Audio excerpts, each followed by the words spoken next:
It's the second hour of the Bold Republic Radio Show. My name is Glen Woods. Thanks for joining me. Thursday edition means we head all the way down to Cheyenne, Wyoming. We're right now shoveling out of the muck and mire of what is called spring in Wyoming is Maureen Bader. How deep did it get? And I don't mean City Hall or the state capitol. Actually, I'm not really sure. I think they've got 14 inches, they were saying. Holy cow. There was a lot of snow. It started after about 2 in the morning the other day, and it just went and went and went and went, and it was pretty amazing, actually. Okay. Then with the wind, you get these big drifts. When I was walking to work, I was up to my knees at points. Well, see, there's the thing that, for those who don't know, Maureen walks to work, which is, I think, the same distance from my work, which is like 10 blocks, but apparently I'm a wimp. Because when it gets that bad, I'll drive. But you'll just go ahead and walk it anyway. That's because Mr. B doesn't come out of the garage when it's like this. That would be her BMW car. her car. So, no, it doesn't come out of the garage. So, okay, you have a snobby vehicle. I understand that. Okay, so we got to talk apparently about where as revenues fall, which happens across the country. It's been, Maureen, you and I both know it's been pretty bad here in Wyoming with revenue slowing down in the energy industry. But we see the same plight across the countries as well. And as revenue continues to fall, whether you're talking about the city level or county or state level, amazing the kind of shuffling that government does to keep their pet projects going. Where do they find all the money for this? Well, so that's exactly the question. And sure, during the good times, and certainly in states that have cyclical economies like Wyoming, for instance, or any sort of energy-related economy, you get big revenue booms, and politicians just seem to think that this is their big opportunity to create a utopia that somebody else is going to pay for. Now, certainly we've seen that here in Wyoming, where we had a doubling in state spending on the backs of this cyclical industry. So you've got a boom, and guess what happened? We ended up in a bust. Wait, let me do it. I'll do it. Told you so. Yeah. Yeah, but the thing is, and this is the thing with politicians, is that it's only what's going to happen between now and the next election. So if they can take all this money that voters haven't actually had to give to them, somebody else has given it to them, and they can go on this building binge or on this spending binge, or that they can create all of these wonderful programs that are going to solve every single problem under the sun, then the trick with that, of course, this utopia building thing, is to make sure that voters don't think that they're going to be the ones that are actually going to have to pay for it. But when revenues drop off, then suddenly you've got all these services that need funding from someplace. How are these politicians going to maintain this illusion that this stuff is free?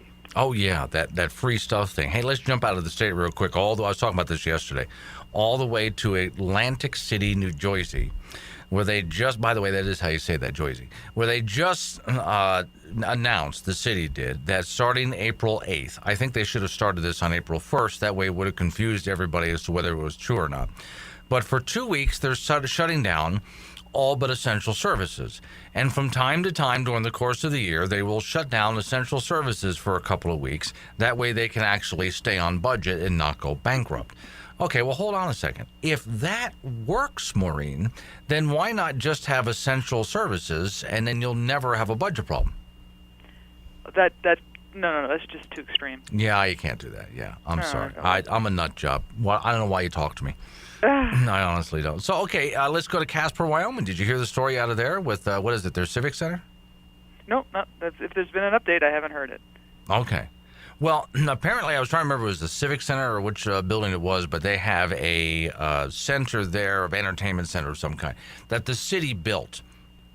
And they were expecting to bring all sorts of entertainment and so on in there, and yet it really hasn't been happening. And so they're trying to get some private company to purchase it. They will still provide some support, like some staff and cleanup and so on. But since the city can't seem to make a profit over it, maybe they can sell it to somebody. And my thought is it wouldn't have been purchased or wouldn't have been built in the first place unless somebody thought they could have made a profit off it. Well, that's the private. That's no. See, you're thinking like a private sector entrepreneur. Oh, geez. Like I told you, I don't know why you talk to me. Go ahead. Yeah, but governments, I mean, politicians, they don't do stuff for economic reasons. Oh. They do stuff for political reasons. Yeah. So when the bottom then drops out of their ability to fund stuff with somebody else's money, then you get this question. And I mean, we've talked about this before as well, and the question is big here in Wyoming right now. Who is going to pay for all this free stuff? Yeah. But you know, the problem there with that is it's really the wrong question. There's a much more important question we should be asking is, what exactly is it we're paying for?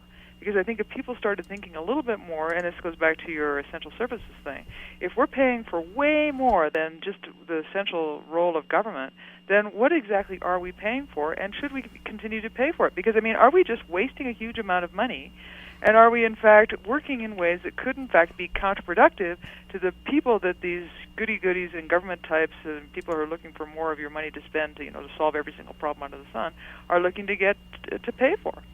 Okay, I just want for the record, it was Maureen who said goodies in government. Don't look at me for that. Blame me for other stuff. So, okay, let's take a look at. You've heard me over the past few years scream about what I called here in my town of Gillette, the field of broke. And then recently, Maureen, they wanted to add a water park to it. So it just keeps getting bigger. And they tried to hide the costs, it's not going to cost $90 million. Yeah, so a town of 30,000 people needs something that costs around $90 million, some kind of sporting facility and stuff like that. Well, as things start to slow down here, I would bet that they're starting to work up a sweat because this town has really slowed down. Well, Maureen, where's the money supposed to come from? It was rolling in before, and they swore to me that we were in a boom. They just couldn't see the bus coming.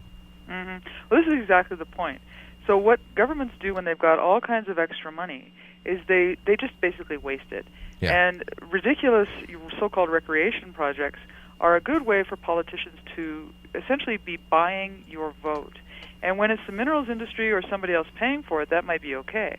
Then this is the question then, what is it we really should be spending money on? Should government be building stuff that really the private sector should be building?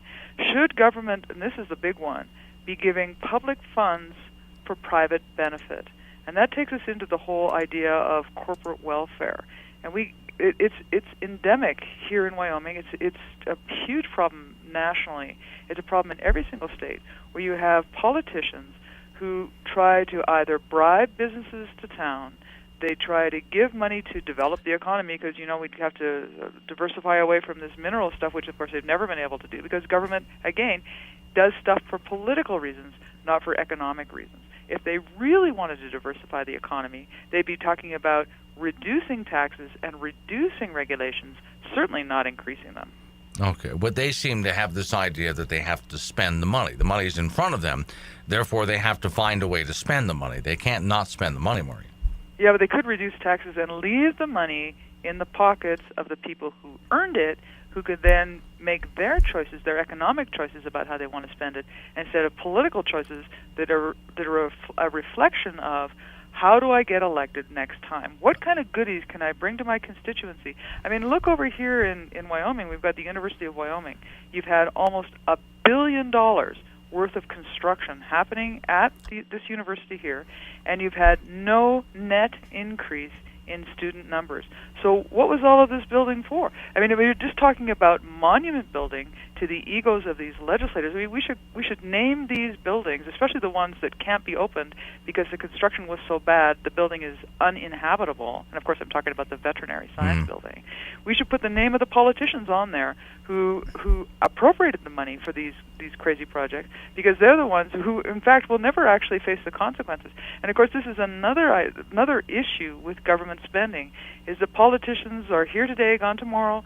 They spend all this money, and then they leave office, and they leave future politicians and, of course, future taxpayers, our children and grandchildren, with this legacy of debt and higher taxes. Well, that's the problem. So what we need to do right from the very beginning is when we have a big boom in the economy or a big boom in a certain industry, is that we should not be putting that money into the hands of politicians because when that boom is over, we're in the same problem again, and then those politicians are going to come look into your pocket to take the money out to continue spending money at the current level. Okay, so I'm going to take your idea here and I'm going to run with it. All right, so let's say there's a politician named Steve Smith, and we're going to build a building for him at the university. So we have to add something to the end of it. It is the Steve Smith boondoggle.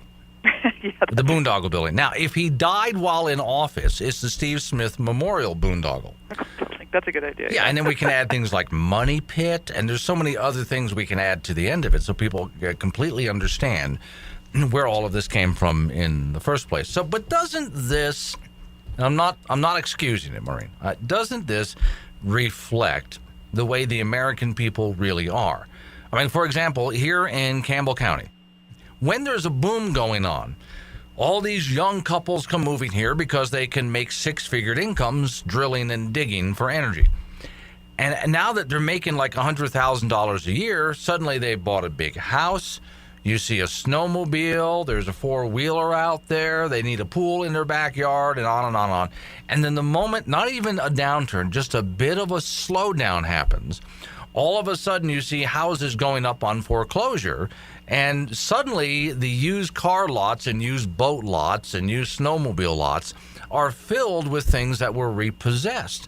So it's a lot like we're electing people who act just like us.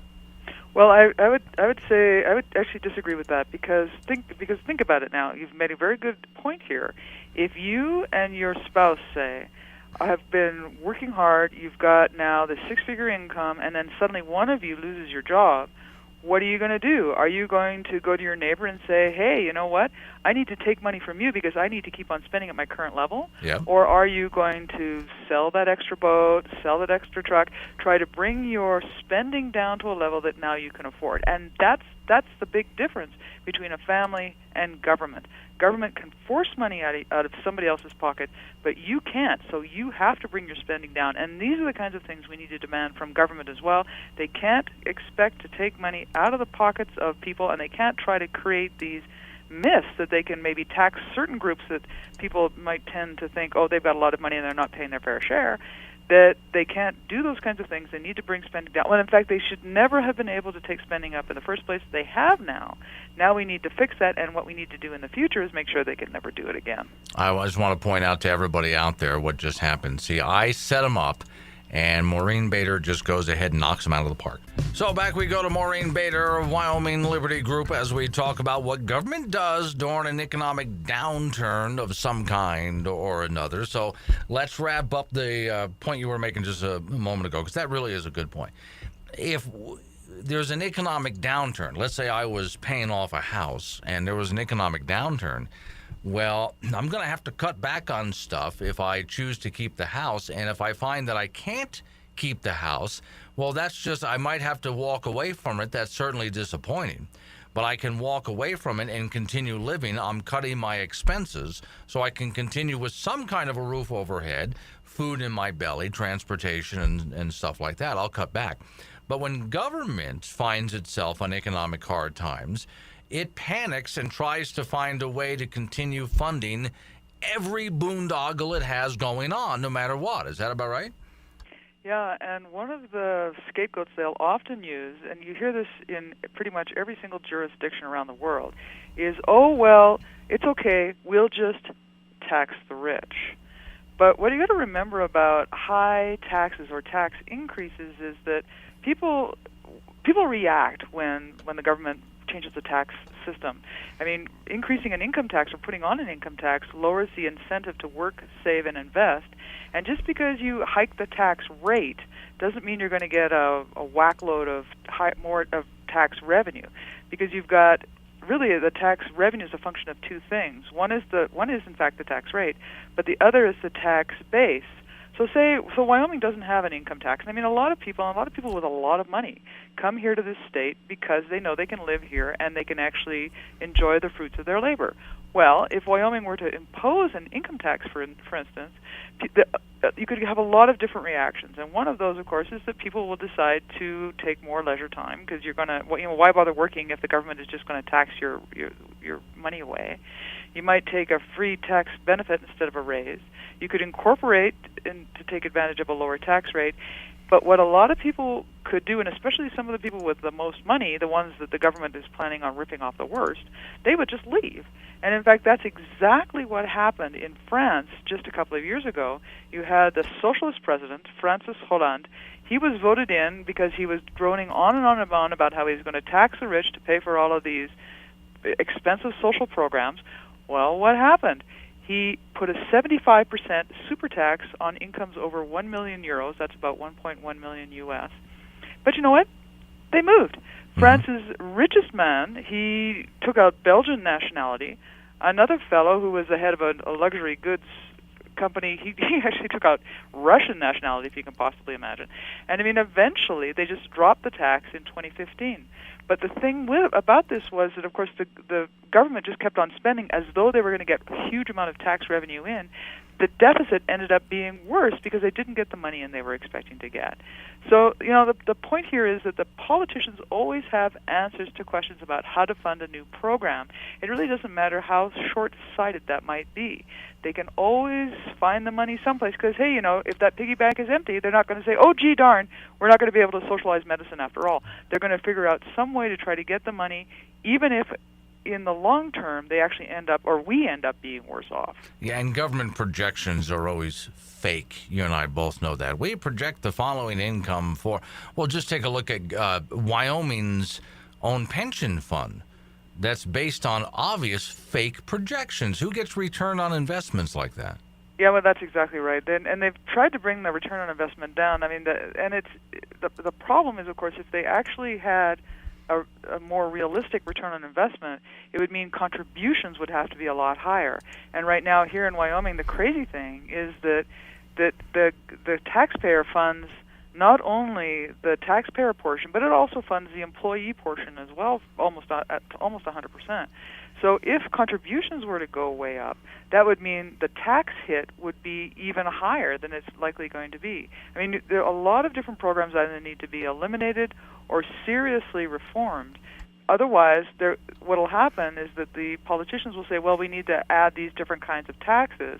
But then what can happen is that the economy could be hurt even more. So you're going to get even less economic growth in the future as more money gets pulled out of an even smaller economy. I mean, it's like a death spiral. They don't seem to be thinking, you know, if we do this today, okay, maybe I'll get elected in 2 years.